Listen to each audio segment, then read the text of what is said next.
Betting, the final frontier. These are the voyages of the Bet with the Best podcast. Its mission is to explore better ways to bet on races, to seek out new, successful players, and to boldly go where no podcast has gone before. The Bet with the Best podcast is sponsored by Amwager, an ADW built by horse players for horse players.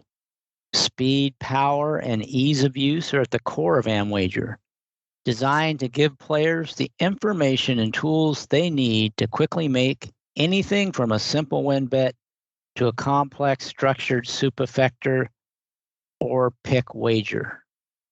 When you combine that with data and pool updates that are up to 60 times faster than the competition, Amwager is the clear winner in wagering on races online.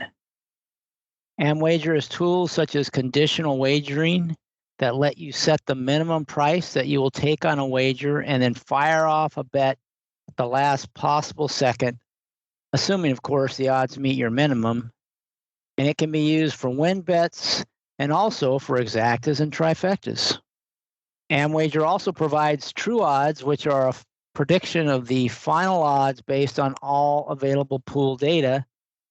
And part of that includes a fair value exacta grid that helps you identify value. For those players that use computer models or similar tools, Amwager also provides the ability to wager by file upload. You can quickly upload a large number of wagers using a simple CSV format. Those are just a few of the many special features that Amway has to offer, along with live video and race replays, free integrated form-to-win past performance information, and much more. Amwager is licensed and operated in the U.S., and best of all, they will actually pay you to play. If you sign up now and deposit and bet $150, then you will earn a $150 lump sum bonus. So there is no reason not to give Amwager a try. If you want to bet with the best, then you need the best tools to wager with. You need Amwager. Welcome to episode 15 of the Bet with the Best podcast. This week's a special episode. Rather than just a general discussion about betting and being a horse player, we're going to talk about a specific card, that card being the Woodbine Mile card at Woodbine this Saturday. And I have, for the first time, actually a returning guest joining me. And that guest is none other than Tommy Hammer Massis. Tommy, welcome to the show. How's it going, Chris? Thanks for having me again. I don't know how many times I've been on with you between this one and the Sport of Kings, but just so you know, so far, no royalty checks in the mail. Yeah, but you know, we're helping build your the fame that's the Hammer, and so we're going to add to that some today. And speaking of Sport of Kings podcast, Scott's actually on vacation, so we're not doing one this week, which is what prompted me to do something a little bit different. Talk about the races we would have talked about on Sport of Kings, but with a more of a slant on, you know, how we're going to bet it more than what our handicapping opinions are, although we will talk about that as well. So I'm really looking forward to this. I think, you know, this is something that, you know, it's good to have the theory that we talk about in most of the Bet with the Best podcasts, and that you and I talked about back, I think, on the second show that I did with Bet with the Best. But now we're going to talk about actually putting that theory into practice on a real card, real set of races. So that's what we're going to do. I haven't done this before, so we're going to play it by ear. But I'm going to kind of let Tommy take the lead for the most part. But we did talk a little bit ahead of time, and we kind of agreed the first three races on the card, neither one of us had much of an opinion. So we're going to skip right ahead to the fourth race. And I'm going to kind of turn it over to you, Tommy. You're going to sort of be the facilitator on this discussion about, we're going to kind of, just to set the tone, we're sort of going to talk about opinions real quickly, kind of go through the card. Tommy and I will both kind of see where our opinions line up and where they're different. And then we're kind of going to go back through and talk about how we would bet the card based on those opinions. So we're going to start with that 4th race at Woodbine. It's a maiden special weight on the turf. Typically wide open kind of races, the kind I like. I don't know about if Tommy likes them so much, but Tommy, take it away. All right, just a disclaimer and more clarification that this is more, even though we are handicapping, this is more about how we're going to bet our opinions. And my disclaimer is I haven't really been playing Woodbine seriously this year for the first time. So it was kind of, where I'd have all notes on every race that's run already. I kind of did a catch up last night. So I would just more focus on how I would play the sequence that me and Chris kind of both put horses into it, and focus on that more than the handicapping.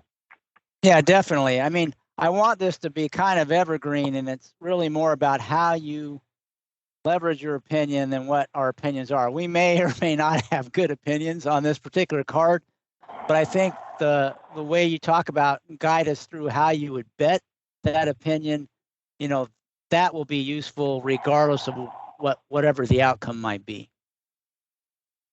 All right. So the first thing is me and Chris kind of traded notes and talked a little, and I do not like to spread, especially in this day and age with pick 3s and daily doubles. I would rather use 1 or 2 horses at the most in the first leg of something, rather than 5 or 6 horses. Because, I look at it this way, that money I'm spending on my secondary opinions or B or C horses, I'd rather not spend that money, get knocked out the first leg, and then I can just go right back into pick 4 and now have a real colder ticket. And a lot of times too, where if I'm playing a pick 4, say cold by 2 by 2 by 2, I get knocked out the first race. I almost never play 2 by 2 by 2. I chop that down even more, and it's just the way I play. So just keep that in mind when we get down to the surgery. But that's a good point. That spreading means that you're losing equity, and long term, the tighter you are, probably the better you are. And sometimes you just need to sacrifice maybe hitting a few races, so that when you do hit them, they're tighter and you get a lot better return on your investment. So that's a good lesson in general. And a lot of times, I would, I didn't really keep notes on something like this, but you get to notice that, going way back, and when we used to have horses running and Woodbine, the 2-year-olds would start running, and then after a while you'd see the race pop up, and it would be like always in the middle of the pick 4, 14 2-year-olds going long in the turf for the first time. So here's 14 horses that either have never ran at all, have only sprinted on turf, and now they're all going 2 turns on the turf. Or at Woodbine, depending on the turf course, 1 turn, but a distance race on the turf. And those would always end up being all races. Would you agree, Chris? Yeah, well, likely all. Yeah, or you lean to all because it's just like a crapshoot, right? Right. Well, either it's a pass. You don't have to play but I'm saying that back in the days of 1 pick 4, so it would always. Yeah. And then I noticed, and it didn't until they put it in the 7th race one day. It was in the last leg of the pick 4, and when you got down to that last race, and I'm not looking at morning lines, but final odds, you saw the 7-1, the 18-1. We're almost paying the same in the pick 4. The 6-5 and the 4-1 were almost paying the same. The 20-1 and the 99-1 were almost paying the same. And that's, I'm trying to figure it out, and it hit me right away. That's because everybody's got all in this race. So I made a rule. I said, at the most, either I find a key in those races, right? Or if I'm going to, and if the key, the only time I would use even two horses if they were both prices. So if they're both 6-1 or higher, I would use two.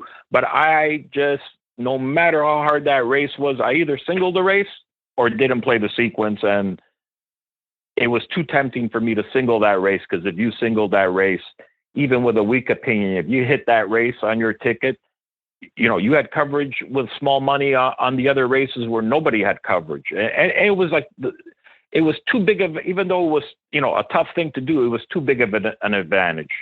And trust me, the biggest scores I made back then were finding those winners. And sometimes, our brain gets set into certain situations which are really stupid, like singling the last leg, going all the last leg, or seeing first-time starter race. New York's famous for putting 10 first-time starters in a pick six race and going to the all right away. To have, in other words, I'm saying when you have a way locked in your brain to play, it can't be right, because you got to adapt. Every situation is different. So any kind of system you have in your head that makes you play the same way every time is basically retarded. So we all done it. I've done it, right? You get into that, thing is, I used to do it all the time. I'm key by two. Well, all was automatic. $20 for a $1 ticket, all automatic, right?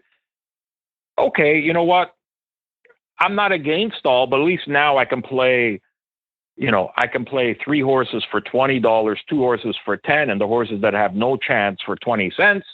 If they're big prices, just, you're going to get down there.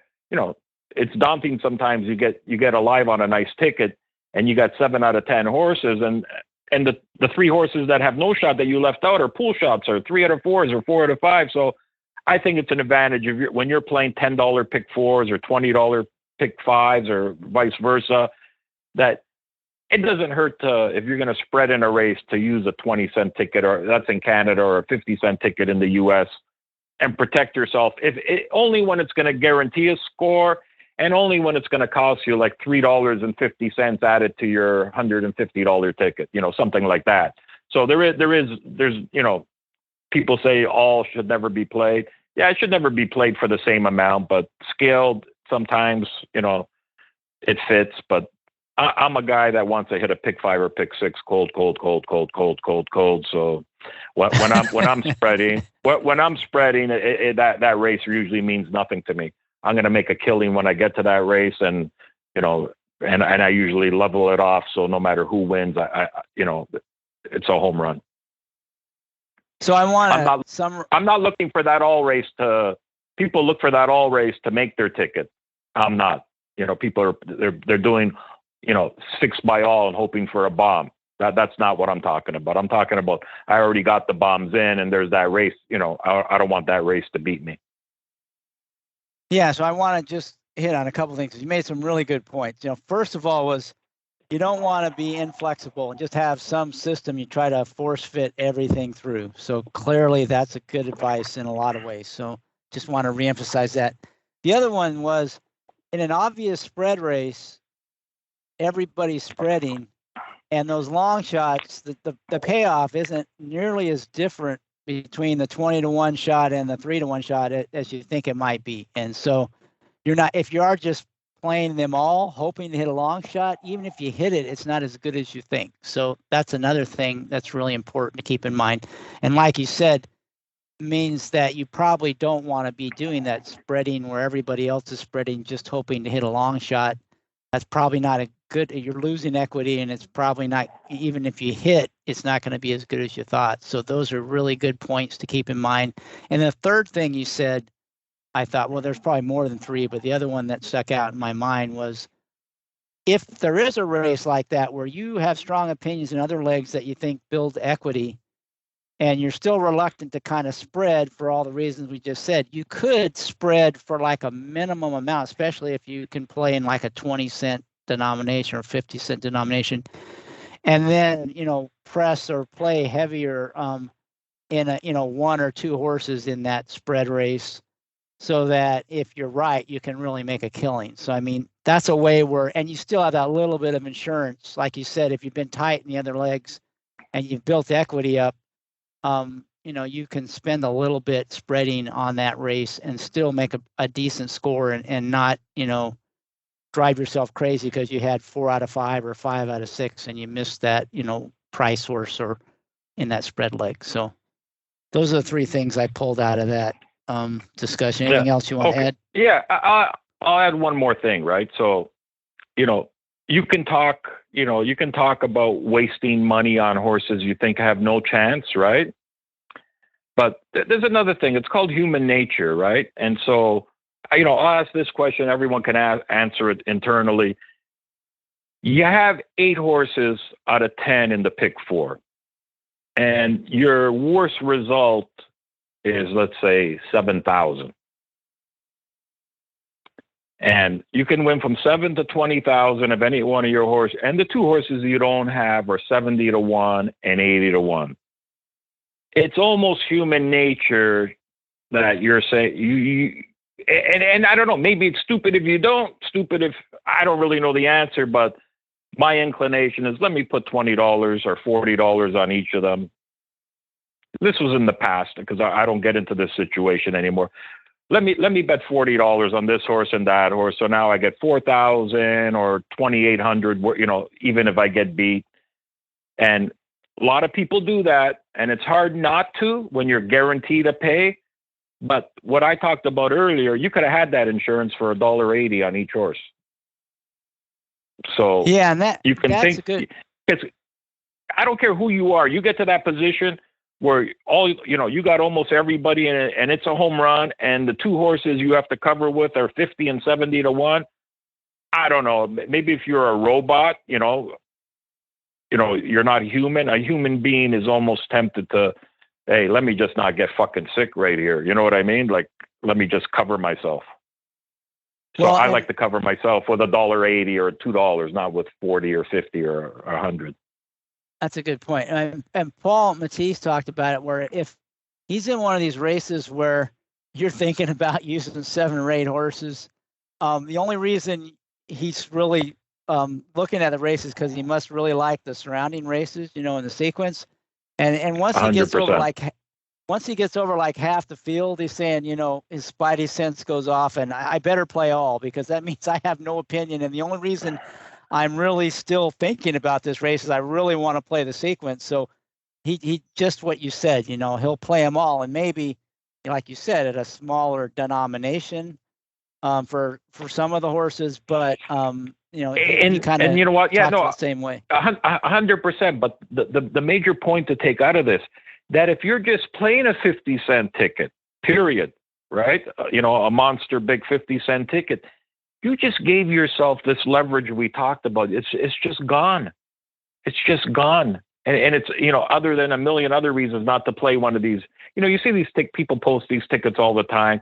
They spend 600, 400, 800, and they can only hit it for 50 cents. And they hit big ones, right? It's still the worst thing, the worst way to play horses. I don't care how many big ones you hit, right? It's still the worst thing. But you're taking this advantage, a big advantage of what we just talked about, out of your arsenal, And another thing, I don't want to harp on these big tickets, but what people do is they look at a sequence and they're not handicapping anymore. They're just eliminating horses that have no shot until it gets to their budget. And if there's anything in this world that'll make you turn a good player into a bad player, is doing stuff like that. Yeah, the absolute worst way to play like a pick 5 or pick 4 or pick 6, whatever it is, play the minimum denomination, pick out all the contenders in every race in a caveman ticket. Then you look and see that it costs way more than your budget, and then just start chopping horses till you get your budget. That's the absolute wrong way to play. If you're doing that, you have no chance. But that's what everyone, that's the model for all those guys who post those tickets, 50 cents, $400 or whatever. That's the model.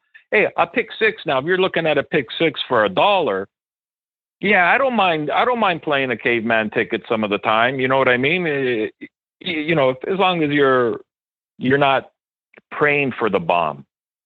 When you're picking the bombs, it's one thing, but when you're using a bunch of horses to pray for the bomb, most of my big scores on tickets have come where I handicapped the bomb, and the spread race, was just a matter of fact race where I got a 5-1 on a 5-horse spread, and it didn't matter to me. But so people are counting on the bombs, figuring the only way they can find the bomb is to use the all or use a spread. And it's hilarious too when you see some of these guys post these tickets and they leave 3 horses out, and they're probably the only 3 prices in the race. So it's comedy.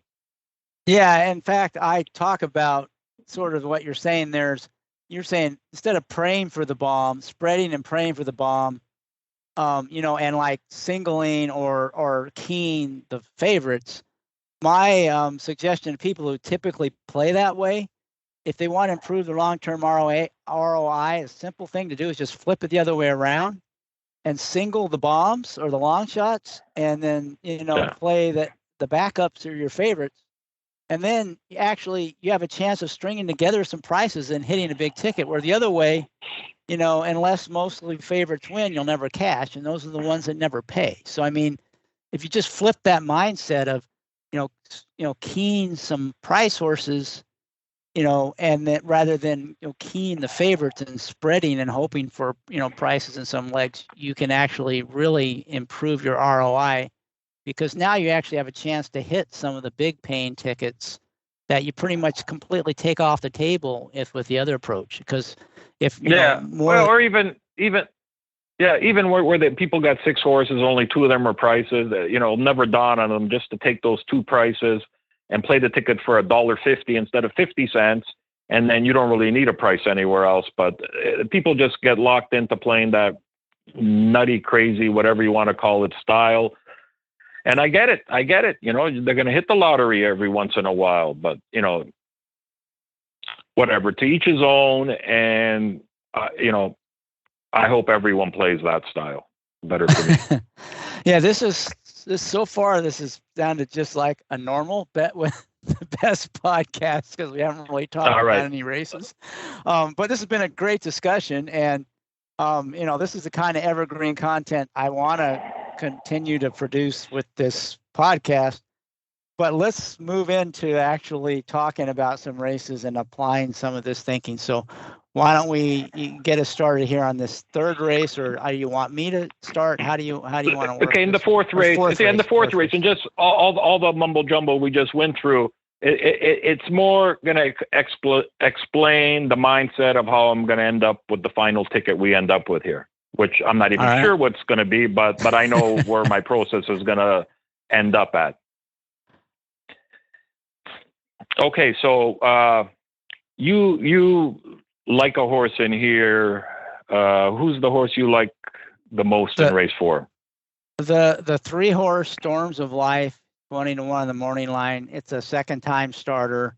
Not going to spend a lot of time in the handicapping, but it's a horse that had a interesting trip. Looks like he has a lot of upside in second start in a pretty wide open race. You can make a case for a lot of them, but this horse is a legit 20-1 probably. And so it's the kind of horse always gets me interested. The 3-horse Storms of Life. And then your other horses were 1, 2, 6, 9, correct? No. I thought at 1, 2, 6, 7, 8. Those like are other contenders. Most of them probably. The 1 and the 7 are going to be the favorites. They probably could win, but I don't think they're any more likely to win than the others. And then the 2, 6, and 8 are 3 other price horses that I think, might have a chance in this race. Okay. Yeah. Okay. So when I went back, when you gave me those things and I went and looked at it, I know I'm a big fan of Kevin Attard. I think other than Roger Atfield, he's probably the best trainer here, and he's going to be the best trainer here for a long time.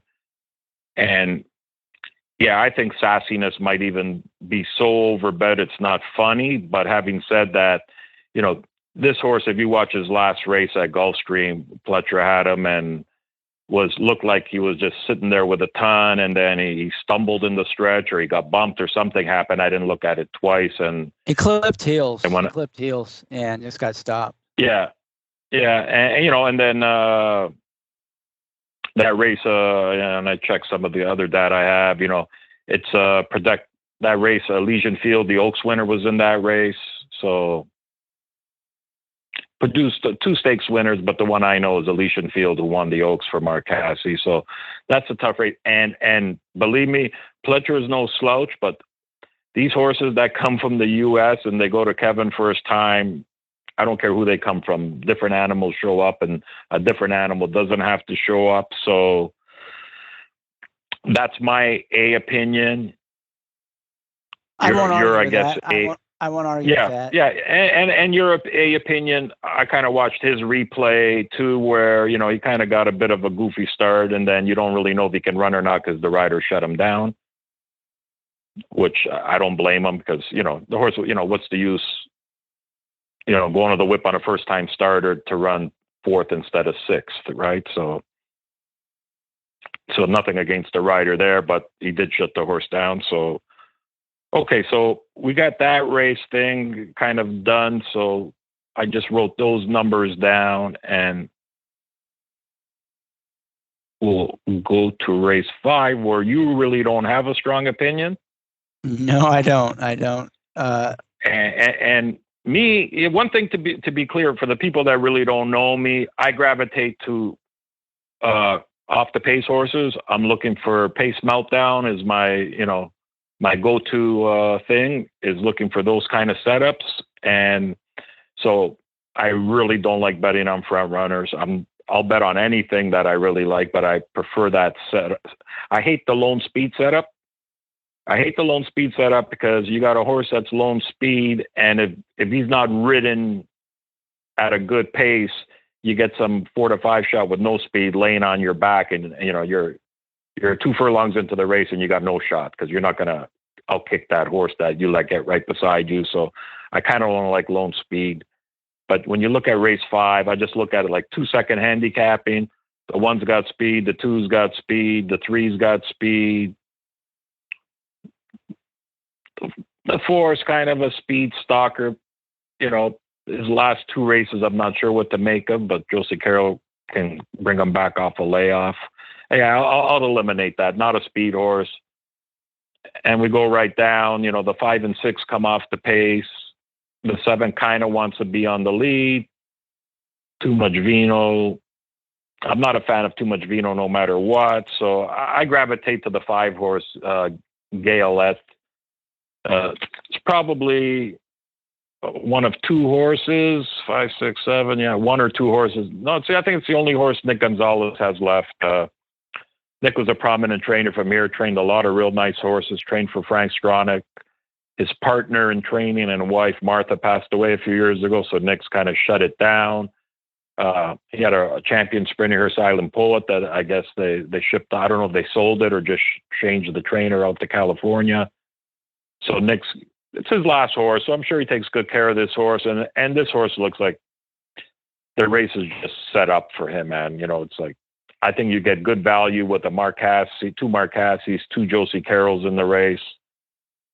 I don't think Cabala has the same kind of kick that Gaelette has. First time Lasix, I don't know. Well, you can leave that up to yourself. Horses finally worked back and worked good, and kind really of weary of horses. Yeah, but I don't know if it's. I'm just looking at the form I got, but it hasn't worked in a while. Right. And the race sets up for me. Distance.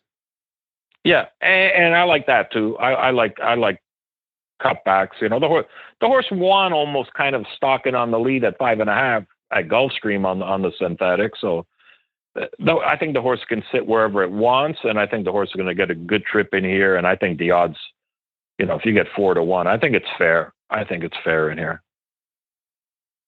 So yeah, to me, Gaelette. No, I was going to say, everything you said, I don't disagree with. 4-1 doesn't get me excited, but I agree with everything you said. Well, I know one thing. That what I mean by 4-1 is fair. That if you put the name Mark Casse or Josie Carroll as the trainer of this horse, it'll probably be the morning line favorite. Yeah, you're probably like if right. you just look, Right. just take a quick look at buyers. Like the ones ran, not that this really just for argument, ran a 75 and an 84, but they run 62, 43 all over the place. The two horses ran 73 buyers its last two. Getting down to it, this horse has run mid to high 70s consistently, gets Lasix, pace scenario. To me, like when I was looking at this race before the morning lines out, I was just hoping it wasn't 8-5 in the program or 2-1. So that's what I mean. So for me, 4-1 is more than fair. If I'm out of the pick four, like if this was the last race of the day and I'm out of everything, I'm not betting 4-1 shots. I don't care who they are. 6-1, 7-1. I'm not betting. I'm done. I'll just watch them win. But for this pick, I think it's fair enough. It's kind of a good single. So we'll move on. We'll move on to this stuff shit. I want to call it shit. It is shit. Angers me that. How are people supposed to handicap a race when they're not going to know who's in the race until 11:30 tomorrow? A few hours before. Yeah. It's insanity. I talked to Kevin Attard yesterday to ask him if he knew which of his horses were going. And what I'm talking about, there's 4 or 5 horses, fillies, that are both in the colt race, the summer, and the filly race in Atalma, which are a couple races apart. So obviously they're only going to run in one of them. And it really is important. So I asked Kevin, and he said, honestly, he goes, between me and you, I got to talk to my owners tomorrow. He goes, all Kevin would tell me is he thought the filly race was tougher than the colt race. And he said, until I talk to my owners, he goes, I know what I want to do, but my owners count. So I don't want to say anything because it might change. And it's really important, more than Mark Casse's horses. It's Bolt Honoree is a horse that went 21-44, basically his last 2 starts. And it matters where he's going, when it comes down to the pace scenario, right? And so without knowing where Bolt Honoree is going, forget about the rest of them count too, but without knowing where Bolt Honoree is going, you can't really handicap this race. Maybe you can or someone else can, but I can't. I can't handicap a race that I don't know who's in it and who's not in it. It just, other people can do things different ways. For me, it's just like a non-starter, so this race is going to be the open race where I think the audience should put in their pick. So when I come up at the end of this and formulate a pick 4 ticket, this will be, I'll leave this to the audience. Yeah. So if they want to play all, nobody's going to know, play your all. I suggest keying every race. So you can play your way. We're going to lay the template down for the other races and let I think it's the best way to do it because, we don't want to come and do this tomorrow at 1:00 and do part 2, right, Chris? Yeah, we're not going to do that. Just not only are there 4 horses cross-entered, and like you said, they're legitimate contenders because, you can argue that the filly race that they're cross-entered in is tougher than this colt race. So that makes it hard. You don't know if they're in or not, and they're contenders. But also almost half the field is trained by one guy, Mark Casse, and like 2/3 are between 2 guys, Casse and Attard. Yep. So Yep. You got that whole team tactic potential you got to deal with, and you don't even know what the team is right now because they're the ones that have all the horses cross-entered. So it's really I know one thing. I know, from what I know about Woodbine, I know Mark Casse is going to wait to hear what Kevin's doing first, or else he might just cry and take his ball and go home if he doesn't have his way. It really is aggravating to me that these tracks let them cross-enter horses on the same card. I just don't think they should be allowed. I think they should have to choose a race on the same day. I mean, they do this a lot. He did it the last time these 2-year-olds ran. It was the same kind of thing. There was two races, the Catch a Glimpse, and he had 4 horses cross-entered, right? And I remember, Yeah, well, one of them draws the rail, a bad post position, and you get that advantage of going, oh, I got the 7-hole here and the 14-hole here.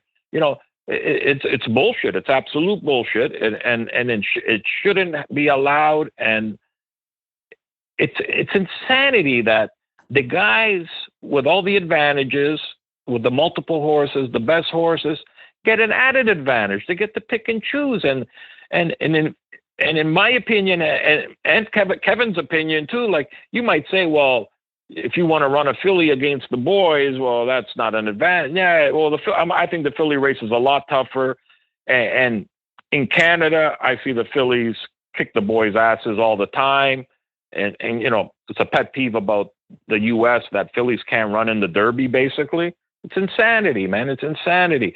Fillies can beat the boys, and the boys can beat the fillies. 2-year-olds can beat 5-year-olds. 5-year-olds can beat 2-year-olds, and to not let them boogie against each other, to me, this race should be. To me, it would be a split race. You're drawn to one or the other, boys and girls. Well, there's no difference, man. There's no difference. Yeah, especially with 2-year-olds, the fillies tend to mature sooner than the boys, just like with people. And and 2-year-old races, definitely, I think in general, there's just too many restricted races to fillies or colts or 3-year-olds, but, I get it. Anyway, we're not going to change that. I do want to say I did have an opinion in here, just for the listeners who are listening. I like the 1-horse Super Attentive. To me, this is a horse whose last race was, strictly a prep.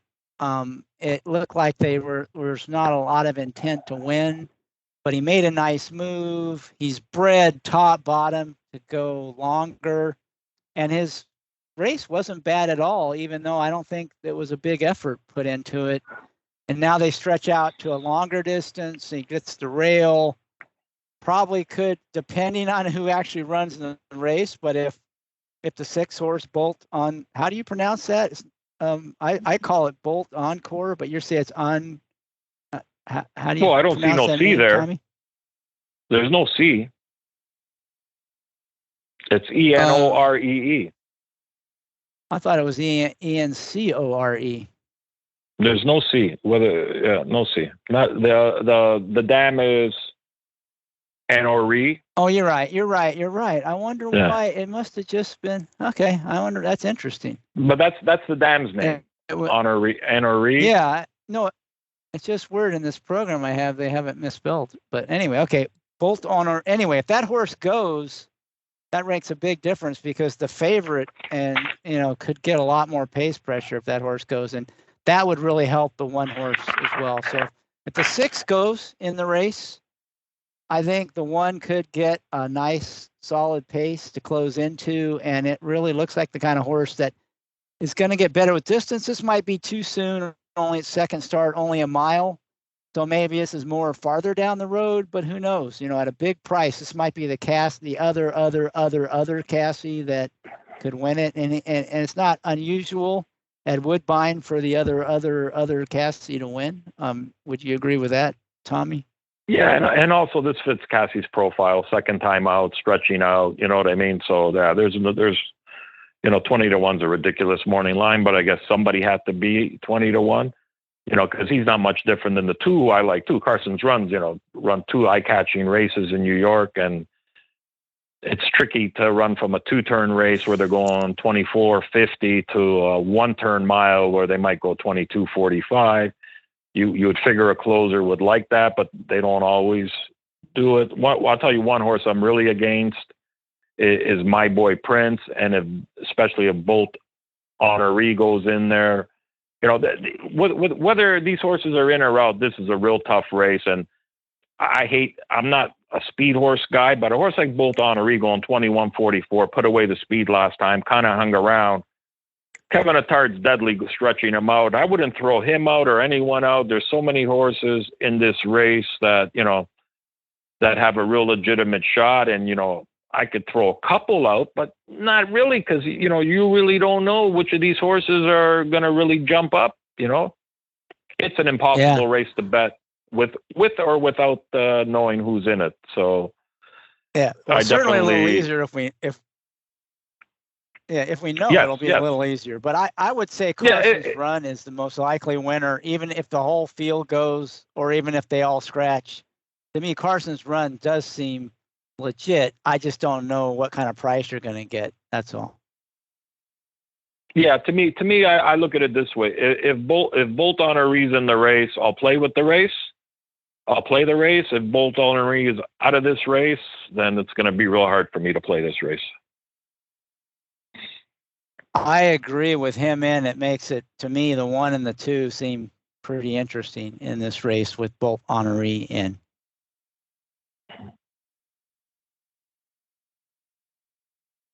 Okay, so all right, we'll leave that. That'll be the blank race. Everyone at home or in the radio land or computer land, that's the race for you to fill in with your pick.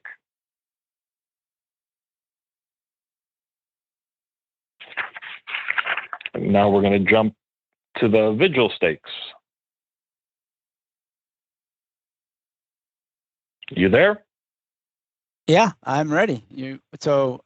Okay. Do you want? So, yeah, I'll go first. So the Vigil Stakes, like I said earlier, I'm a guy who looks for closers, and at first glance, Rockcrest is a real fast horse out of the gate, and a real nice horse too. One of our best sprinters around here, and he's going to be second or third choice. The favorite, Patches O'Houlihan, is definitely a front-running horse. He's come off the pace going 5, but basically just sitting second, if you call that off the pace. The bottom horse, My Buddy B, coming in for Paulo Lobo. He's definitely fast. So this is a race where, at first glance, I throw them all out. I throw a horse like Outluck Kid out that might be stalking at 6 furlongs and go through the field and kind of throw out Last American Exit, who's a stalker. And, Secret Reserve is a horse that is kind of handy, that, can go to the front if there is no speed, can come off, sit in the middle, come off the pace. I think he was on the wrong part of the track last time. He was 5 wide, ran pretty good. So I can keep him out in. Same for Super Watson, who likes to come off the pace and can really sit way back if they go too fast, kind of maybe a preferred style for that horse. Old Chestnut's another one that can kind of stalk. So when I look at this race, usually 5-second handicap, and I get drawn to a race like this, just skimming through the form, and right away I'd be going, so Secret Reserve, Super Watson, I got an exacta box, and I'd go in now deeper and see which one I'd bet to win, especially when they're almost like the same morning line. So, but having said all that, Patches O'Houlihan might, last time out, horses that just keep winning like that. He was winning against Ontario sired, basically 30, 40 claimers, whatever you want to call them, and dominating them. But doing it professionally and doing it fast. And last time out, he ran in an open race. He basically went from straight 3-year-old Ontario sired stakes to open older horses, and speed bias or not, he caught my eye. They came to him. He looked like he was just looking around, having fun, and he took off again. And I think he's the real deal. I wouldn't put it this way. If his next start was if he won this race and ran in the Breeders' Cup Sprint and you gave me 20, 30, 40 to 1, I probably wouldn't even look at the field. I just bet on him, because I know Bob Tiller, they just keep, like a horse called Pink Floyd, just kept getting better and better and better and better. And had a ton of issues, Pink Floyd, but just kept getting better and better, and Patches could be the real deal. I hate burning money against horses like this. This is not a race that I'm going to bet. Like I said, with those 2 long shots, I'm not going to box them. I'm not going to bet either one of them. I'm not, pick 4 is different. I can use those 2 horses as D horses, and Patches O'Houlihan's an A. I'm not a guy that's just looking to beat any 7-5 shot. This horse, I think, is the real deal. I think he can challenge. I think he can outsprint him. I think anything is possible with this horse. You have no idea how good he is. And last time, really, I just watched, and he just watch that last race. Even if you watched all the races, stop the race at the top of the stretch, and you'll bet everything you own that he's beat. And Bob Tiller is not one of these re-break trainers, if you know what I mean. Yeah, we talked a little beforehand, and you're a lot higher on this horse than I am, Patches O'Houlihan. But I can see the case for him, and he's got upside for sure. He's only a 3-year-old. I just don't think he beat much in that race. He had everything his own way, and he had the track in his favor.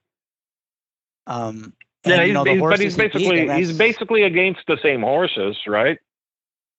Well, the ones that he ran and the horse are probably. Yeah, and the horse, one of the new, and one of the new shooters, Rockcrest, Patches kind of eliminates him, I think. Well, but I think Rockcrest will make it a lot harder for Patches. Same with the 8. Yeah, no, 100%. But I know one thing for sure: Rockcrest cannot win off the pace. I don't know if you can say that for Patches. Has to go. Right. Yeah, that's what I'm saying. I don't know. Patches might be the same, but yeah. But I'm saying there's really who else is new in here, right? You know what I mean?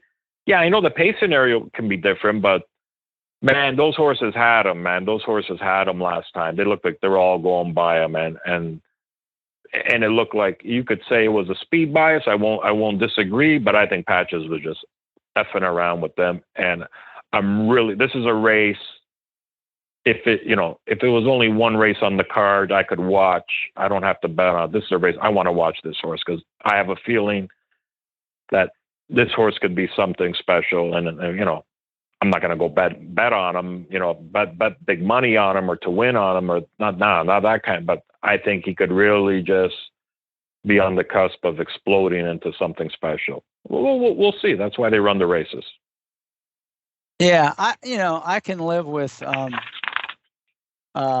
having keying him. I just want to make sure there's some kind of backup with Super Watson, because to me this is the kind of horse that could definitely pick up the pieces at a big price, and I don't think he had any chance at all in that last race. Yeah, no, and the same with Secret Reserve, right? Right, Secret Reserve's the other one. Not quite as much. I don't like one quite as much as what I like about him, I think, are the ones that could really benefit, from a fast pace. Because I could see 1, 6, and 8 really going at it early in here, and 100%. The thing I like about Secret Reserve is where I think Super Watson is always a victim of the pace, where Secret Reserve can really, it probably won't matter today, but can really sit wherever he wants. Yeah, I agree with that. Just I'm kind of counting on this being the kind of race where Super Watson actually gets a setup, and he's not a super classy horse, but when he gets a setup, he usually finishes off the race. So he's won 3 of his last 5. And I know. But before that, he was a habitual hanger. So, but he's got a trainer. Yeah. He's got a trainer that should be in the Hall of Fame on 7 planets. That's just putting it nicely. and he'll get way over bet than Mike Mattini, who in essence is probably a way better trainer, but Marty Drexler is magic. And what are you going to do? I almost stay out of races that Marty Drexler is in, but this is a different, he's got all these 20 claimers running in stake races. God bless him. Yeah, and this is one where he's coming out of a race where he ran 5th behind like 3 of the horses in this race, including Patches O'Houlihan. So I do think he'll get a price. And this is the kind of race where just from a race shape, I think it really fits Super Watson. And I agree, Secret Reserve too. So I agree. The race shape. This is my race. Right? This is my race. The way I like to play and the way I've made a living is finding races like this. But I'm not going to find out against this horse. I'm not that stubborn, right? I've learned to try to, pick my spot. When you say, there's a pace meltdown, but that horse probably won't matter. Well, that stops me in my tracks. It doesn't stop me from, doesn't make me play that unbeatable horse, but it does stop me from letting that race hurt me. That's for sure. Because I can get hurt in a race. Well, like this. If I don't like Patches O'Houlihan, this is a big bet for me in that race. You know what I mean? But I'm not going to play those two closers. Not like a win bet and a place bet, in an exacta bet. Yeah, so I probably will, but I'll be interested to see then how you structure the ticket, knowing that you think Patches O'Houlihan could be the real deal, but there's always a chance that, from a pace standpoint, it will work against him. So I'm just curious how you'll structure it with that horse. That'll be a good one. Okay, so the way I come down with the ticket is. So wait a minute. We're looking at the pick 4. Wait, right now you're talking about pick race 4, 5, 6, 7. 4. Yeah, race all right, 5, so we're 6, doing 7. the pick 4. All right. Okay, so the way I structure it, right? So the main ticket's going to be 2 by cold, by open, by 3. So with a single horse, it's 6 combinations. And the only way I'll use 2 horses in the 6th race if they're prices. But most likely, for me, that's a big spread. So I probably single, but it's up to you. So the way I'm laying this ticket out and to play it is for using 2 horses at the most in the open race, which I'm going to leave open. So the way I would play the ticket would. Okay, so hold I'll on. Do it at, all right, hold on. Let me just, so I've got it right. So we're playing the pick 4 races, race 4 through race 7. The 4th race, you're going to have 2 horses. The 5th race, you're going to have a single. The 6th race is the one where we said we couldn't really handicap, but when you play it, you're going to have it down to 2 horses after you see all the scratches and everything. Assuming you play it, it'll be down to 2 horses. Yeah, at the most. At the most. And then you have 3 horses in the last leg, right? That's what I heard. Yes, and the way I play, is I could just say I have a horse like Carson's Run at 4-1. I definitely won't be using a second horse. But if I'm using Super Alternative and Bolt Honoree, right, 12-1 and 20, and then 2 horses. But that's like the max for the way I play. But I guess I'm not going to tell anyone else how to play. Okay, so the first ticket, and I'll just I'll call it 1 unit, and then you guys can determine what your 1 unit is. So it's going to be 1-3, Sassiness, Storm of Life in race 4. Race 5, number 5, Gaylette Cold. Race 6 is open. And then in race 7, we're going to use the 3, 4, and 6. All right. So we got 1, 3 in the first leg, 5. So everything's going through 5 on this ticket in the second leg. Yes. Then the race you got to fill in the blanks yourself. You'll probably have it either down to 1 horse, maybe being the 2 horse in that race. I got to scroll up to it. Carson's Run, or you might have Carson's Run and somebody else, or 2 other horses, not other than Carson's Run. But anyway, you'll have 1 or 2 horses in that leg. Yeah. A low price will be a single, but if I'm going to use 2 horses, they got to be 2 prices. But I'm most likely going to single or not play. So 3, 4, 6 in the final leg we talked about. So that's your first ticket, 1 unit. All right. I hear the call of the post in the background there. Are you at the track or on the TV? Or? No, I'm at home getting ready to go to the track, but that's race 1. Okay.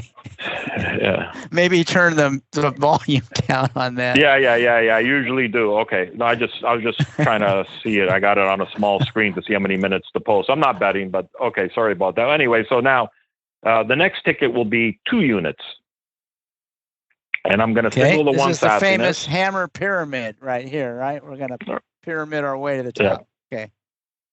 All right. So say that again. The 4th. What's the first leg? The first leg, I'm gonna key Sassiness, the 1. All right. Second race, again, Gaylette single on all tickets. Right. Race 6, open. Right. Race 7, 3, 4, 6.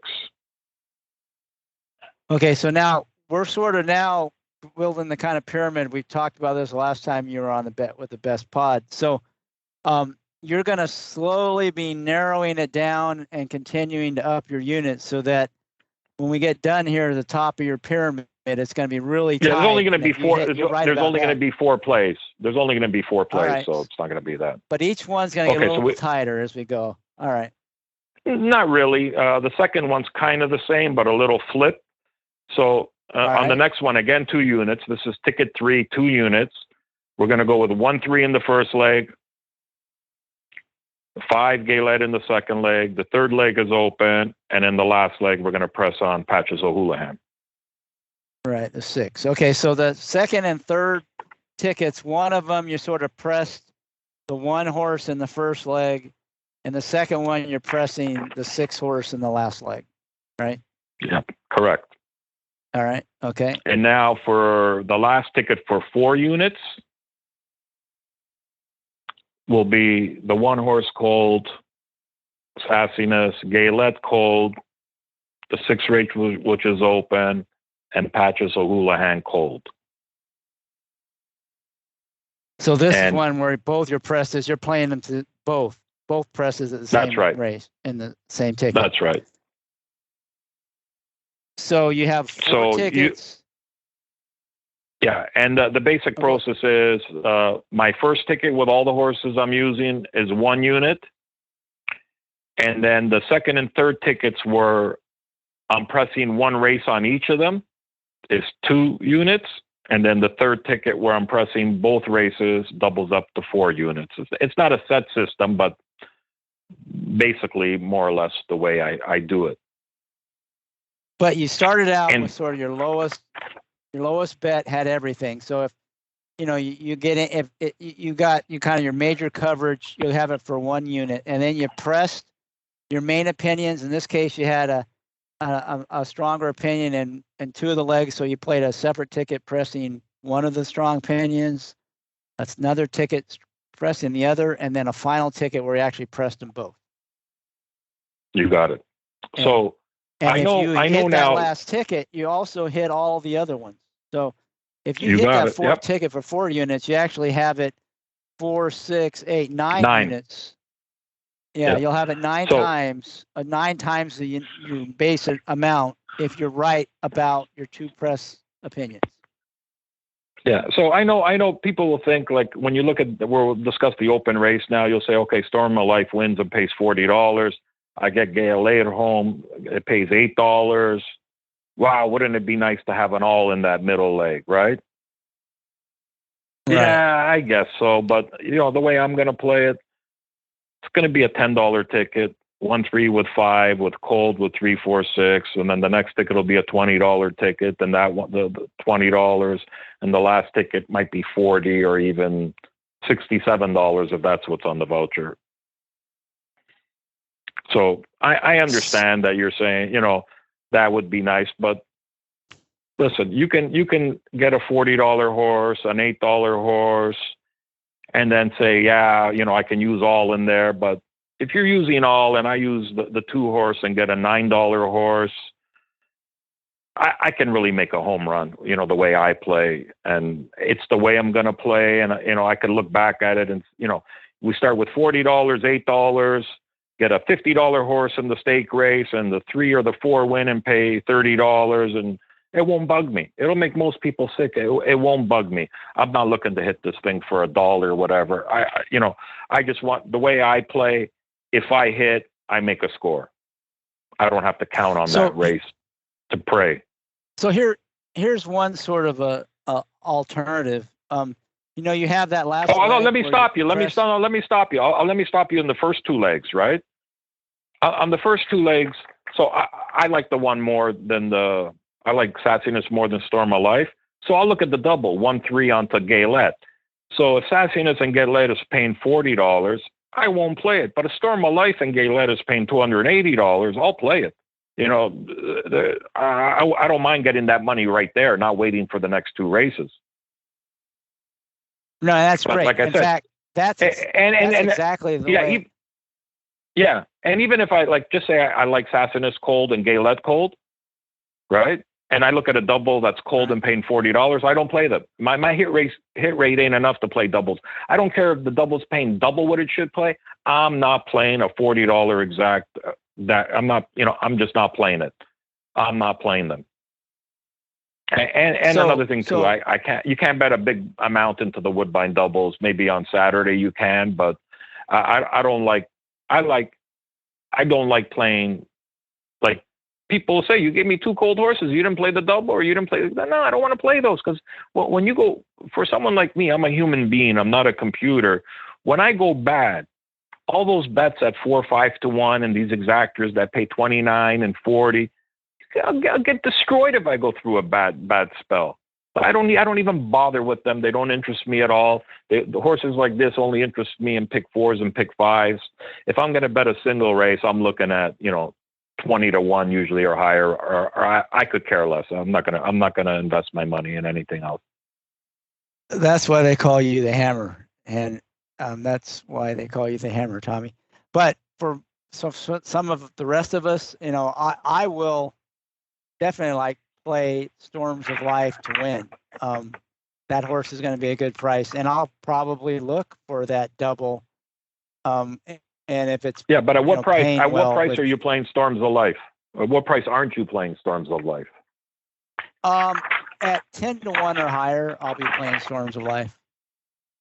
Yeah, I wouldn't play him at 10. Line.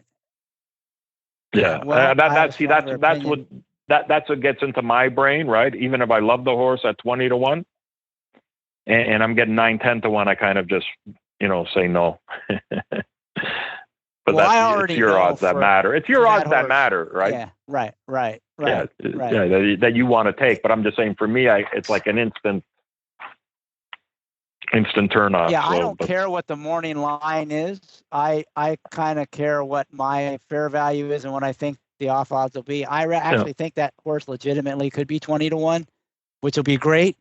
But I can't believe it won't be at least double digit odds, and I'll be playing that. If they bet it down to 5 or 6 to 1, then I won't be playing it to win. But I'm just saying, I will have the win bet on the table there, and I will look to the doubles.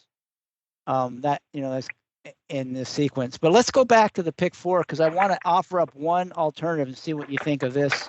We talked about that open race, and it's kind of a spready race, especially if all the horses go.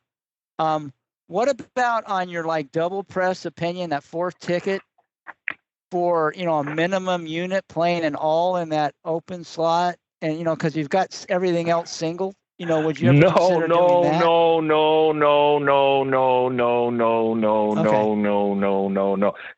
We take an all and my boy Prince wins and pay $6. You know the next thing I do? I cut off my hands and never gamble again. No. All right. So no. All.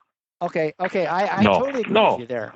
So there might be, but you got to look at it. You're looking at that might be the strongest opinion, but who do you think I'm cheering to win the first leg?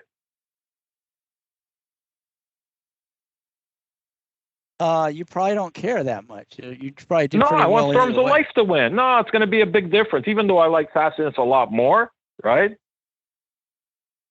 That horse goes. If they go off at 8 to 5 and 20 to 1, I'll be cheering for Storms of Life for sure. And like I said, I might only play a double with Storms of. I might play Storms of Life to win and an exactor with Sassinus, no matter how much more I like Sassinus. It's just Right. So, but I think it's going to turn out that one they're going to be about the same. One you'll have for 9 units, the other one you'd have for 3. Yeah, I don't. Probably going to pay 3 times. You might be right, but I don't think so. I think so.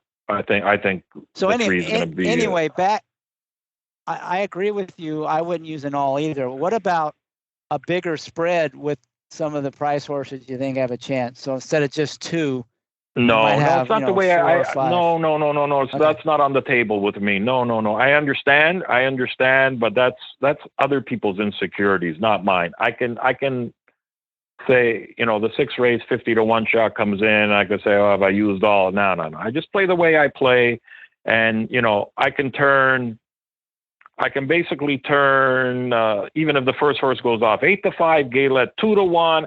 if I pick the winner in the 6 and Patches Houlihan at 4 to 5, I can still make 20,000 the way I play. All right. It's not hard. You know what I mean? People, I don't need a bomb on an all to get me there. I need to pick the winner. If I pick the winner in that race and I get, if it comes 1-5, the 2-horse, Christophe Clement's horse, Patches O'Houlihan, 100, even if the pick 4 pays 100 times 100 is 10,000. Well, like I said, that's why they call you the hammer. Yeah, but it's not. It's just such logical way to play that I don't need 3 bombs to make 10,000. I need not to not spread my money out like a victim. I'm not insecure. Let them win. Let that horse win. Knock me out. It won't bother me one bit. And on to the next one.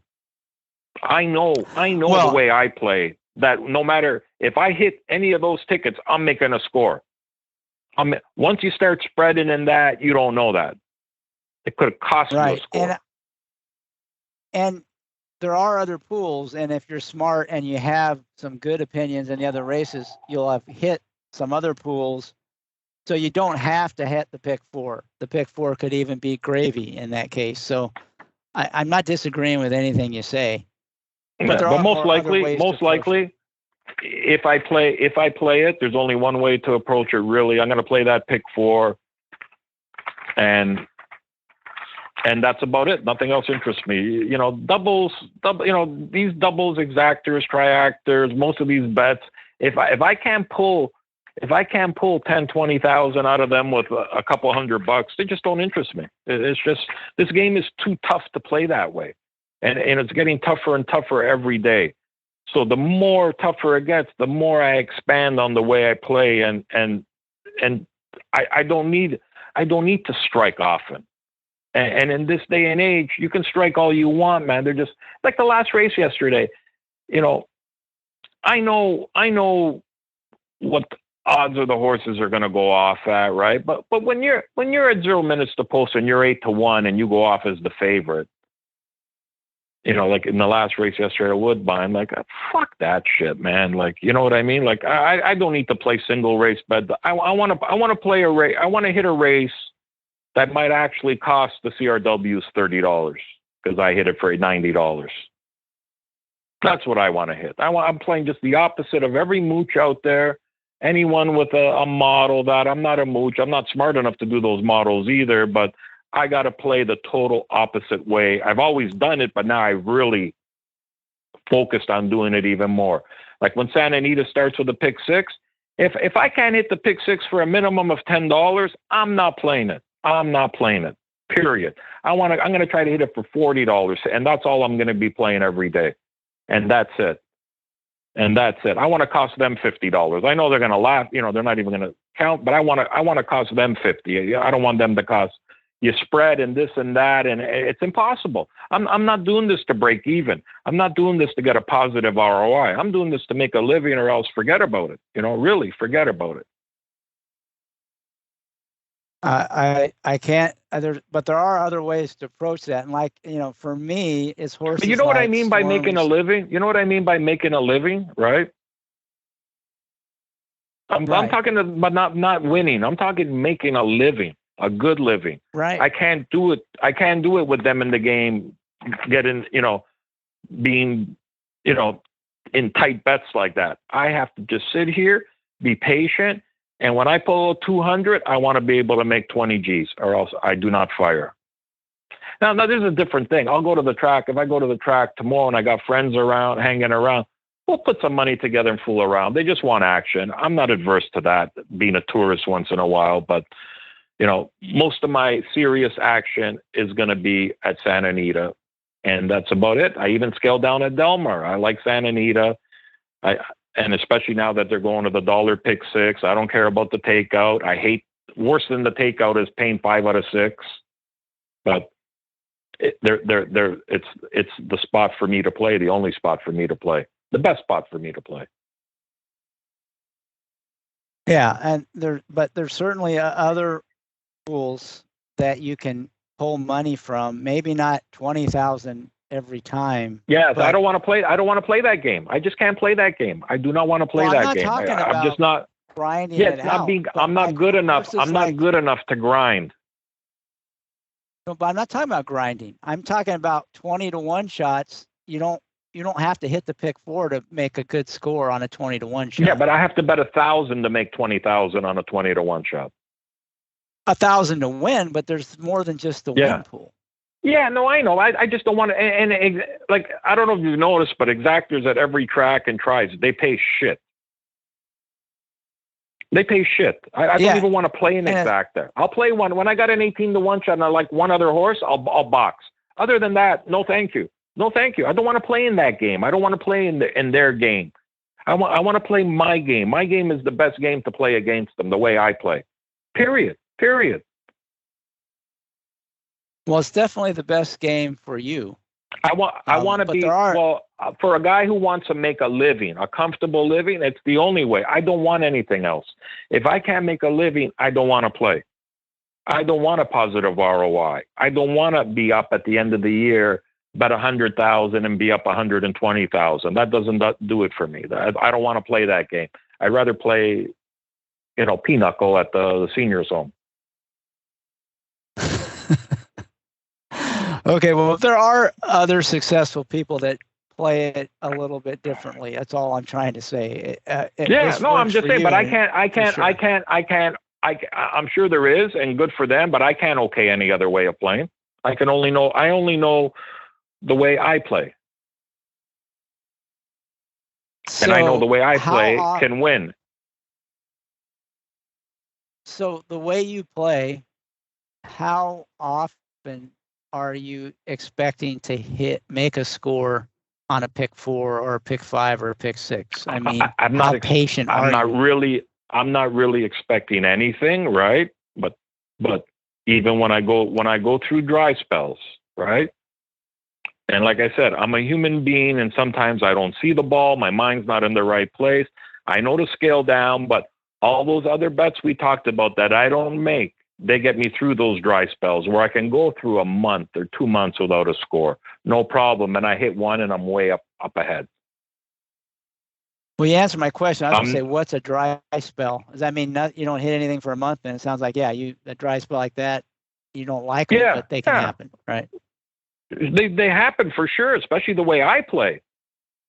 Right. That's what I'm saying. The way you play, unless you're better than I think you are, you're going to have dry spells like going a month or maybe 2 without 100%. Even if you're seeing the ball, you know what I mean? Like, you get a bad trip. That it's not easy the way I play, but I know it's the best way. I've done it year after year after year, and it's the only way I can play. And I'm patient, and I know sooner or later that it's just going to fall in my lap, and it's so I just stick to it. I don't need gratification, instant gratification. I just need to win.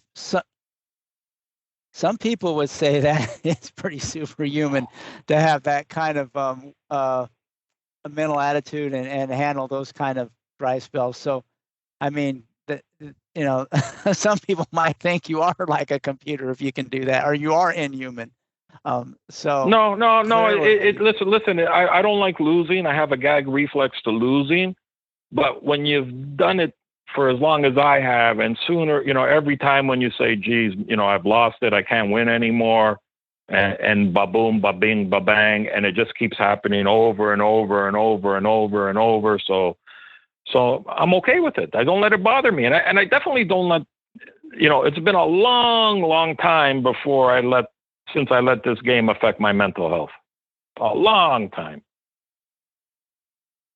And if you really get rattled, so it doesn't bother me. I don't let it bother me. And I know sooner or later I'm going to hit, and I always do. So it's easy for me. It took there was that turning point where you key a horse that you spend 200 in a pick 4, you key a 7-to-1 shot, he wins by 10 lengths, and the very next race you're minus 200. People can't do that. I can. I learned that it's the right way to play for me anyway. Well, it certainly helps to have had many years of success and gone through those dry spells and come out of them on the right end of it. it's a lot easier to continue to have that sort of patience and willpower than if you're relatively new and you haven't got that experience, or past history to rely on. It's a little tougher way to play. For sure, and it wasn't really me that came up with it. It was having a partner back then and said, "Don't worry." He goes, "Look at the way we play." He goes, "You expect to hit every day. You expect to hit every week." He goes, look at when we hit. Look, and he was basically coddling me and saying, "Don't worry about it. We're going to hit. Don't worry about it. Don't worry about it." And that's what I'm trying to get through to people. You know what I mean? I know it's not easy. But it is the way I play, and especially more now than ever. It's like the only way. And like I said, you got to be clear on what it means to win in this game. And Paul Matisse has talked about it in the past. I've heard him say, and it really rings true with me too. It's like, winning at the horses and making a living on the horses are two absolutely 100% different things. Yeah, and that's something I try to explain too. It's ROI is ROI, but when you're trying ROI to make is great. It's great if you got a job. But it's got to be scalable so that you can make money, and that's the part a lot of people don't understand. Yeah, no, but what I'm saying is, if you got a good job, if you got any job, and that job is paying your bills, and that, man, even a small negative ROI is great. You're playing this great game, you're having fun, this and that, and you're not really losing money. It's great. But if you got no income, if you got absolutely no income other than gambling, like I do, a positive ROI, where you can put that. Yeah, I mean, you have to make money. That's what I'm saying. It has to be scalable so that you're actually making money. I mean, and that's what a lot of people don't realize when they're thinking about trying to actually make a living or making significant amounts of money. It's different than just the ROI, for sure. Paul said something else I think kind of relates to what you're saying, and that is, he said, the teams, they're not trying to make a score, right? They're not trying to make a score. They're just trying to grind it out, to kind of do the exact opposite of what you're doing. And so, it makes sense that given they're not trying to make a score, maybe the optimal strategy to try to beat them is to try to make a score. Do the exact opposite. Don't try to grind it out. Just shoot for the scores, because they don't really care if you make a score every now and then. They're not trying to make a score. They're just trying to cover as many combinations as they can and grind out a profit just based on volume. So, Paul sort of said the same thing you did. He hasn't come to the same conclusion you have in terms of how to attack it, although he'll be perfectly honest and say he's still thinking it through and figuring it out. But he did say something very consistent with what you said. Yeah, it's hard, just as humans, creatures of habit, it's hard to change things. And it's hard to, I don't know what Paul's bottom line is or anything, but if you're the type of player that's making a paycheck every week or every month or every 2 weeks in horses, it's hard to kind of stop that flow. Even though your paycheck is cut in half, it's kind of hard to stop and change, right? But I'm lucky I've been playing this way for a long time, but I still adapted and played even more this way and just stay out of everything else. When I hear prominent people say, well, you got to bet in the win pool. You got to bet in the win pool. Go fuck yourself, fucking, excuse my language, but, or don't play, right? Shit like that, No. You don't play. You shut up. You go away. And anyone who says the CRWs are here to stay, well, the pox on you. What angle do you got going when you're against them and you can actually utter the words, whether you're against them or they hurt you in the way you play, and you can actually make that statement, they're here to stay? What kind of loser attitude, they're here to stay? No, they're not here to stay. That's them. They're not here to stay. Okay, and and you know what? And people who have a say in this game to say something like that, shame on them. Really, shame on them. And I know one thing in Ontario here, I'm going to do everything I can to make them go away. And I know it's probably futile, but, just in general here for years, Canadian customers were playing with zero rebates against Americans who are getting 13% rebates. And now you add these guys into it. So to me, it's kind of an Ontario Canadian thing. You want to piss on your own people to let other people win. I'm going, I don't know about anyone else, and I don't need what do you call it when people sign or something, we need 1,000 signatures. I'm going to go myself. A petition. I'm going to be a petition of one. I'm going to get a meeting with our premier, and I'm going to just lay it out there and say, here, everything in Ontario, everyone in Ontario is at a disadvantage playing Ontario racing to Americans and whoever else. What's going on here, right?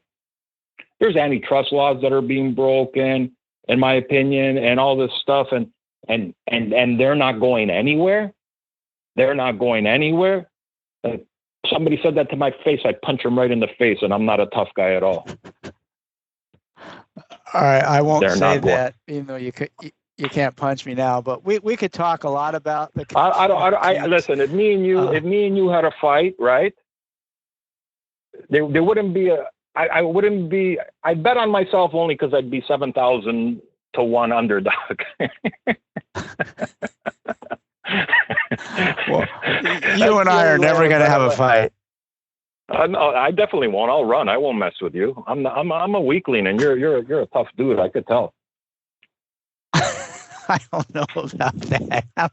I know. I met you in person. I see the way you flex those biceps. Yeah. You gave me the warning sign. Right. Don't mess with me or else. Let's move on. All right. So do we want to talk about some more of the card, or are we done? Do you want to go through some of the other races here? Hang on a second. Yeah, there's you know what? There's to me, I hate the card, really. I don't, the other 2-year-old race is kind of the same thing. The Natalma, I can only say I'm going to bet against the Godolphin horse. I know they win all the time when they come up here, but that's another reason to bet against them, because everyone thinks they win all the time when they come up here. I don't think that horse is anything I agree special. with you on that opinion, but yeah, I agree. Yes, that seems like a much weaker Godolphin horse than they typically send over here, so I'd be against that one. Yeah, I think Dancing Duchess, the 3 horse, is our best local 2-year-old, filly or colt. I think this horse has the most upside, but this is a weird race. I don't like Brock Nardini. New York breds going anywhere out of New York are no go for me. They can win, but auto toss for me. Todd Beatty came with another horse from Colonial. Auto toss for me. And then you get horses like Air Rosa who don't know where they're going. Simply Front ran pretty good first time out. That's a weird race. Even though they went fast, it was wire to wire on that turf course for a whole week at least. And I don't care. They went 22, 45, 108. Stormcast or Stormcrest went wire to wire. And this horse ran real good first time out. And this is, $150,000 2-year-old purchase made by a breeder who breeds 200 horses a year. All Ontario sired horses, never steps out and does that. He did that and got a good horse. So that horse is something to keep an eye on. I like that one too. Just throw my opinion in there. Yeah, I think he's popping up on Ernie Perry's Clocker report. 59 flat. And Ernie made a comment on him. I don't have it. It's in one of the programs I saw. But, then you got, horses that make it impossible. Like Sherry DeVoe coming with a first-time winner, in a 5.5 furlong race, 20 to 1. I'm sure she's not coming for the scenery. Christophe Clement, the same thing. You know, I'll tell you one thing, the horse that caught my eye, and I don't know if the quality of horses in Strasbourg, France, but Dea Matrona was really impressive in that win. And I don't know against who, and I don't know what that track is, so take all this aside. The thing is here, Chad Brown, when Chad Brown chips here, he never does anything really. Like he's got a horrible record here, and he's a guy that you could actually get value on in Canada. But he doesn't send 2-year-olds typically, right? And he's had one. He's had one more than, I think he's had one in either of the races every year in the last while. Nothing special. But he usually doesn't get these Europeans as 2-year-olds that have run in Europe, and he runs them with 2-year-olds. They're usually older when he gets them from Europe. I agree. That horse, I think, is really interesting. It did look good in that race, and it's really bred to get better with distance. So I just don't know what price you'll get, but if you got 10 to 1, I don't know. Would be interesting. I don't know who these owners are. Do you know who the owners are? I didn't. Hold on a second. Let me pick 5 races. Check. No, I don't. Yeah, see, so you know, That's an interesting name. That's an interesting. Yeah, so so it could be 5 guys he knows guys he knows in New York who hit the pick 5 one day, and So what I'm saying is, if it's Peter Brandt or Klarevich, they probably found a nice horse and paid a good penny, right? But did these guys go over there and buy a horse for $80,000? I don't know. You know what I mean? I really don't know. If it's Peter Brandt, it's probably a quality horse and paid. You kind of get the point I'm trying to say. Yeah, well, I'd say it's got some quality just off of that race. It was but I've never heard of that track, Strasbourg. So I don't know. Is it a B track? It's not an A track. Strasbourg. Yeah, that's what I'm saying. It's right on the German-French border. One of my no. I know, but I'm just saying is like horses they come St. Cloud, Deveau, Longchamps that you're usually seeing those places, right? So I don't know, but it's an interesting horse, but more than likely, like I don't know what I wouldn't be surprised if Bolt Honoré and Arosa ran against the boys. I wouldn't be surprised, but until I know, I don't know. I don't know what to make of that race. So there's no use having an opinion on it. And it is a much tougher race. And I skipped, go down Golden Canary, Rhapsody. All these horses seem to, have a shot. So it's like, we'll just go to the, we'll go to the Woodbine Mile. I don't understand one thing. The Dubai Turf 2 starts back for Master of the Seas. I don't know what excuse the horse had. All they said was uncovered. Cheryl Spite was in that race, got beat 2 3/4 lengths, come 4th. Is that the right race or no? Yeah, that's right. Yes, it is. Yeah. Yes, it is. Yes, it is. Yeah. So all I know is Cheryl Spite ran against this horse and destroyed him. So, but that was a non-effort. That horse. I mean, that was whatever. A terrible race. Something. He did it, but or was it just the class of the race? I don't know. That's what I'm saying. We don't know exactly. We don't know. And I don't like to say like when we're supposing. When you say suppose he had trouble, I don't want to suppose on an even money. I want to suppose on a 20-1 shot. So for me, that race alone, even money, and plus all this, Godolphin, Appleby, they don't lose. It's automatic betting against. Automatic, especially this horse who's not a killer in any stretch of the imagination. Not that he's in against killers, but I know one thing: when Cheryl Spite is a go, look out. If Cheryl Spite's going to run his best race, can't possibly lose in here in a million years, but that's a capital I, capital F, and I'm not going to guess. I could make a case on the pace for War Bomber, who this year is just like getting better and better and better. And really put away not a bad horse who was loose on the lead last time. But I look down War Bomber. He's only had one race without Lasix, and it's the only race he really didn't show up. And another thing about War Bomber, if you look at his fractions, they go 40, first time out, and it could be just coincidence, but first time out this year, 48 half, the horse gets beat 8 lengths, 47 and 3 half, horse gets beat 7 lengths. But when they go 45s, you go 45 and 46 halves down the page, except for that one race without Lasix, this horse is always there. It just seems to, can keep going off that pace, and it's just weird. It's probably just coincidence, but if you look at the PPs, you'll see what I'm talking about. When they go fast to the half, this horse is right there, and he's not a closer. When they go slow, he backs through them. So I guess he's the type of horse that wants to run them off their feet, and he's going to get that same trip as last time, except, in my opinion, the horse that's going to be on the lead this time is not as strong as that other horse was last time. Treason, or was it Treason? Yeah, Treason.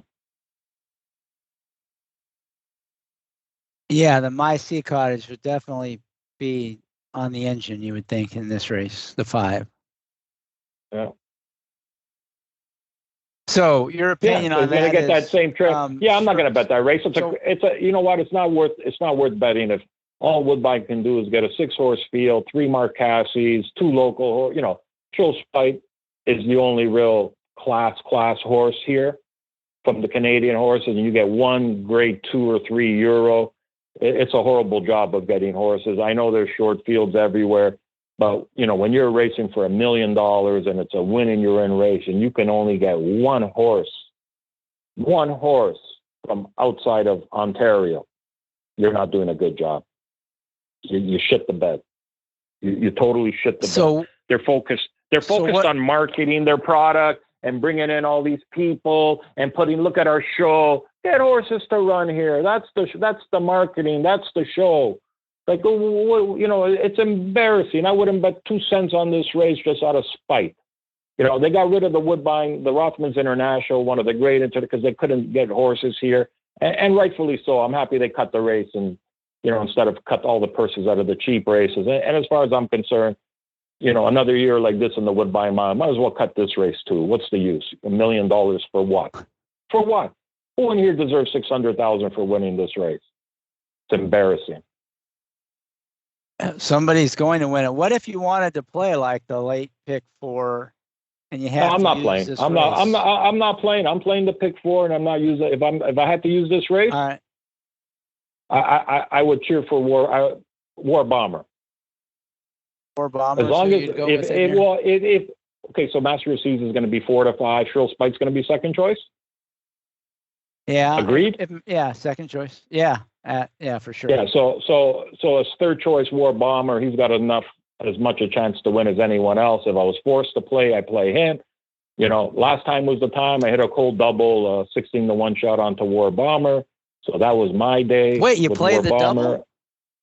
You did play the double. So good.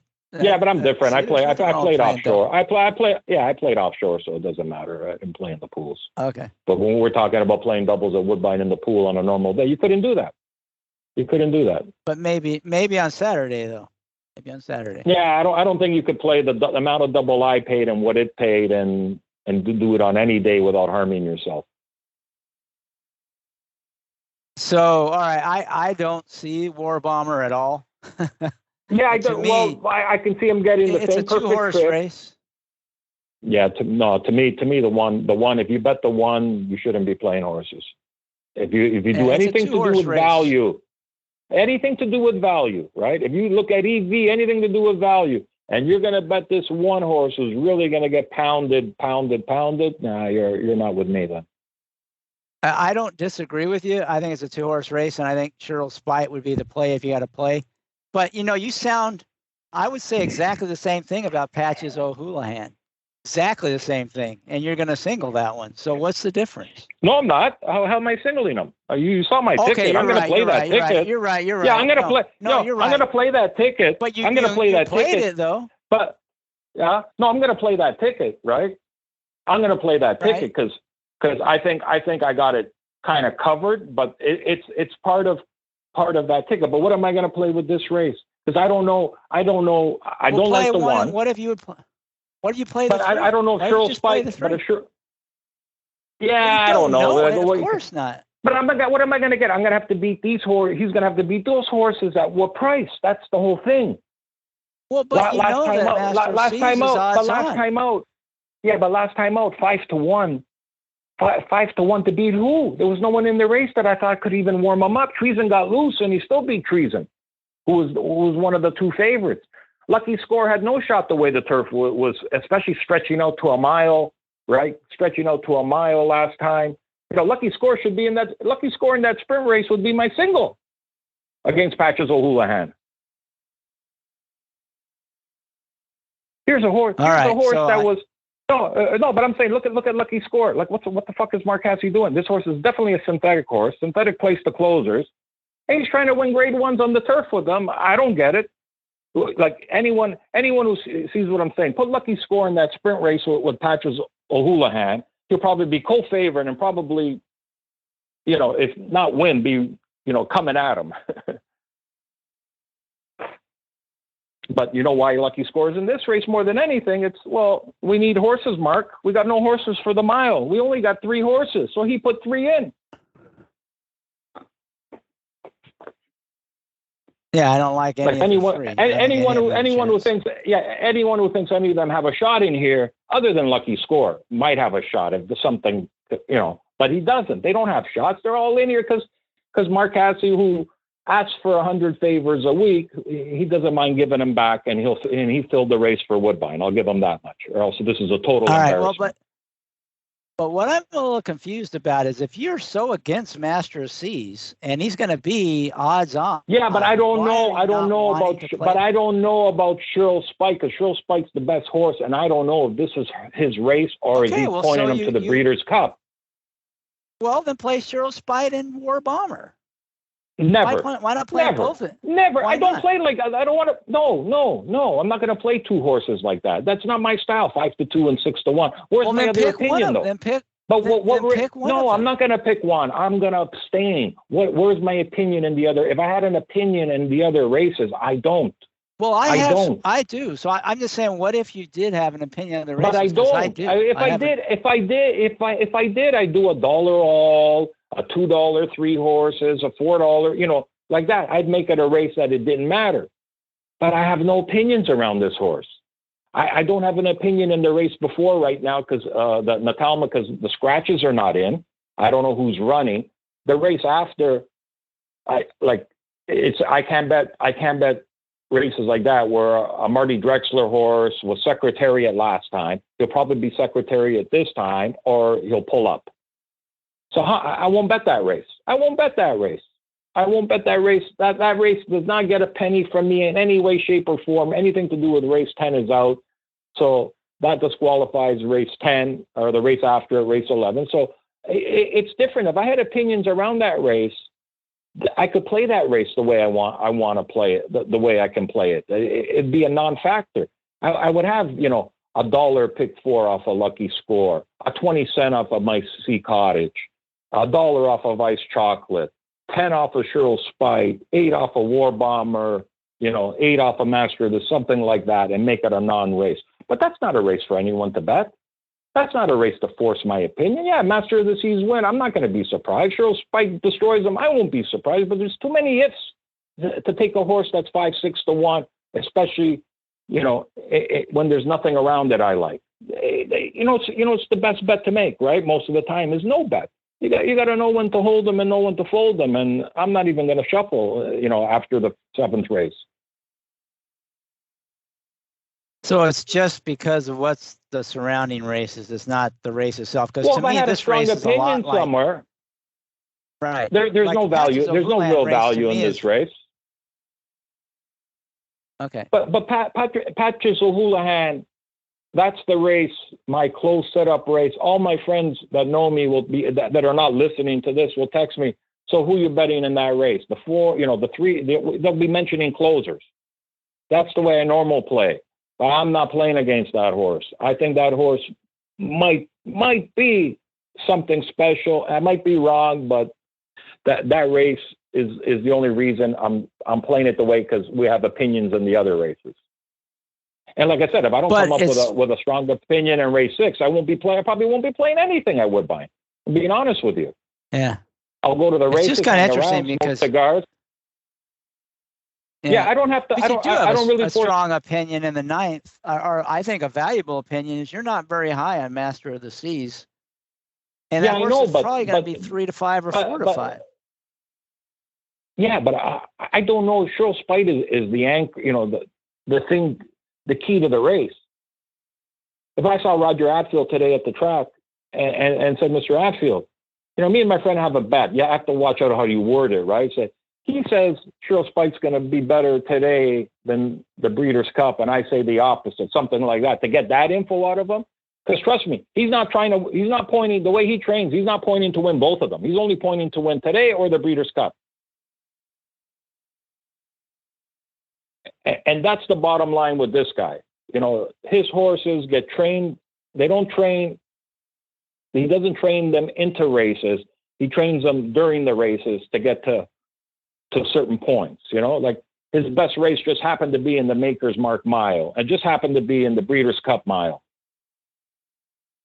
You know, if you look at the Breeders' Cup, the Connaught Cup, he you know, a dull third, nothing, didn't really, and then runs in the, no, sorry, it was the Salvatore Mile, that was there. Yeah, the Connaught Cup, a dull third, the Woodbine Mile, he picked up that horse, kind of got in trouble bouncing off of Ivar a little, but, you know, and then in the Breeders' Cup, with any kind of a trip, he was going to destroy Modern Games. He was way better than Modern Games that day. Whereas the time before, he couldn't even breathe on Modern Games. And that's Roger Atfield. And those are the same 2 races, the Woodbine Mile and the Breeders' Cup. And what's he got planned? I don't know. So I'm not going to take this horse as 5. Someone said to me, why is JR on the horse? Well, what do you think? Because he's thinking of the Breeders' Cup. He's already lining up a jockey for the Breeders' Cup. So I don't know. Yeah, I think you might get more than 5 to 2 off on that horse. Yeah, it has too many. Yeah, and he might come 4th too, and then win the Breeders' Cup. So there's too many questions. Right. Yeah, that's his goal. He's been doing that forever, ever. His goal is his goal, and only he knows what it is. And I'm not gonna, you know, that factoring in, I'm out, and that's it. Okay. It just seems like that's a pretty good opinion, even if, you know. No, it ain't. Especially like six horse fields. No. Too much can happen, and there's too many question marks. And it's like not like the one can win. You know what I mean? It's not like he can't win. He can win. Yeah. You know, I'm not saying that. He's going to be singled a lot. But he's going to be a single on a lot of tickets in the picks. Yeah. The only single. I know. He's going to be, you know, 3 to 5, 2 to 5 in the picks. And if you think you can beat him, not will, but you could. Well, I'm not that against him, but, you know, it's kind of a thing where you have to play against him because of everything you just said. And I don't feel strong enough to play against them, especially with nothing around him. So it's easy for me. It's a no play. I'm hoping Cheryl Spite runs an even race, nothing special, and I'll be waiting for him in California. That's the way I think. All right. So you really don't. So the last part of the card doesn't really interest you. Zero. I'll play the pick 4. I'll play the pick 4 if I find some. I'll probably just, with a small ticket, like my only ticket of the day, I'll find somebody in the 6, play the pick 4, and that's about it. All right, so I'm going to give a couple of opinions in the last races, because especially the last race, I really like the 3-horse Talking Wonders and the 8-horse Gonna Win. This is primarily trip handicapping. This is a maiden race. I think those horses had just miserable trips in their other starts, and they're both, you know, one of those two is probably going to run. I doubt they're both going to have a miserable trip again. Maybe both run, but I really like the 3 and the 8 in that last leg. So I'll point that one out. I had some opinions in the other legs too, but that's probably the biggest one, was that Talking Wonders and Gonna Win in the 12th race. Now, so you had nothing else for the end of the card? Anything else? No, definitely not. I'm going to stick to that pick 4 and hopefully find just a single in the 4th race, in the 6th race after those scratches, and that's enough for me. I'd rather put all my apples into one basket. So. And we got your ticket structure. You had the 4 tickets again on that pick 4. You had all your contenders on one for your 1 unit play. Then you had a stronger opinion in the first leg, so you pressed that for 2 units, and then you did the same thing, pressing your strong opinion in the last leg for 2 units, and then you double pressed. You both strong opinions in the last ticket for 4 units. So, and if you hit that last ticket, you hit it for 9 times. You'll hit it 9 times, 9 units, and so on. So I'll post that out on Twitter at some point. But that's your day. You're willing to kind of hang your hat on a pick 4. You won't know your final ticket till you see the scratches for the, what is it, the 6th race? Which one is it?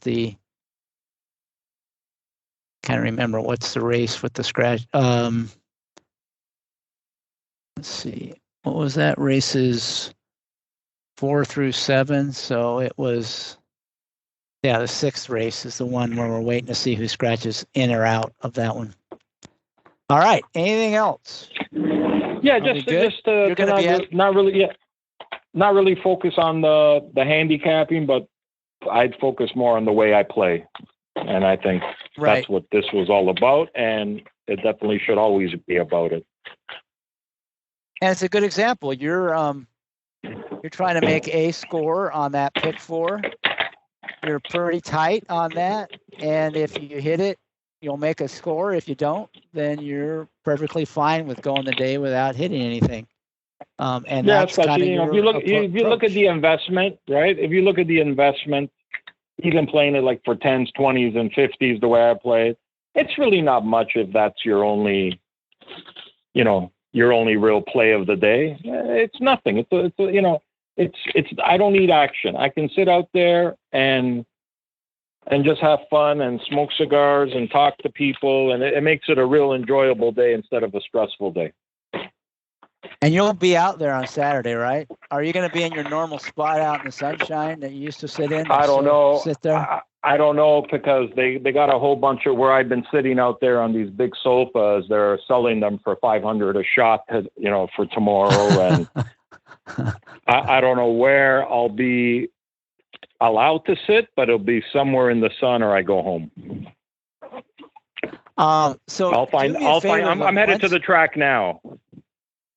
All right. Once you get the scratches tomorrow and you know how you're going to play that open leg, tell me what it is, and so I'll post what the play is tomorrow. Yeah, how we'll you see. Decide to fill that open slot. Or we'll maybe see. Not. Maybe you don't want to tell us. Yeah, maybe you want to. No, you know what? You know what? No, no. On a day like that, I don't really care. It's.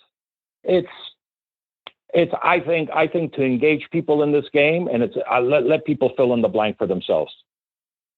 All right. Who really wants? Listen, who do you know that really wants somebody to give you a ticket? You know what I mean? They want some input to it. I think it's more fun and better off they put their own thing into it. And some people might not want to play any of those horses. I don't blame them, but I think it's just feel free to add or subtract from that. But the idea is the structure is what we're trying to get, the approach and the structure. Yeah, so I'm gonna almost guaranteed single, I think, right? But if anybody really wants to know, well, they can message me on Twitter. I'll tell them. All right. So you're right, though. By filling in the blank, then they've got more ownership of the ticket, and they'll have more pleasure if they hit, and it'll be more fun. So I kind of like that, leaving that one leg open, so everybody can fill that in however they want. And of course, you can change any of the other legs based on your opinion. But the idea being, try to keep it tight, try to press your main opinions, and make a score if you hit it. Make it worthwhile. I agree. And my other advice that Tommy won't share is, if you like a 20-1 shot, play it to win. And if you like someone in the adjacent race, play the doubles. You don't have to hit 20,000 on every. No, hold on. Yeah, I think you do, but let me put it this way: take the word "like" out and put the word "love" in, and I agree with you.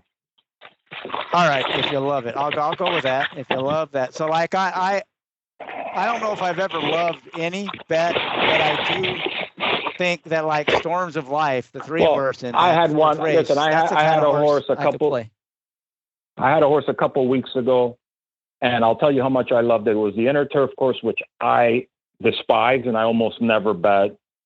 And this horse was 18-1, and I knew the only thing that could make the horse lose was the Inner Turf course. And the horse got a perfect trip and won, and that's loving a horse. All right. So hopefully you'll love a horse, and you can score on that, and you can build a big score out in the pick 4 using some of the ideas that we had from opinion standpoint, but also kind of mimicking the ticket structure that Tommy laid out, because he's pretty consistent. This is the way he likes to, I call it a pyramid, build a pyramid, so that if he can hit that top rung of the pyramid, he can make a big score, and he can get a decent score even if he doesn't get all the way to the top. So good luck with that. Enjoy the races. It's a pretty good card. A little bit disappointing, like we said, in some of the races, but that's what we've got to work with this year, or not this day and age in racing, especially in those graded stakes. It's hard to get big competitive fields anymore, but have fun. Thank you, Tommy. Really appreciate it. I'm sure the listeners will appreciate it. Good luck to everybody, and may you boldly go where no horse player has gone before. All right. Thanks, Chris.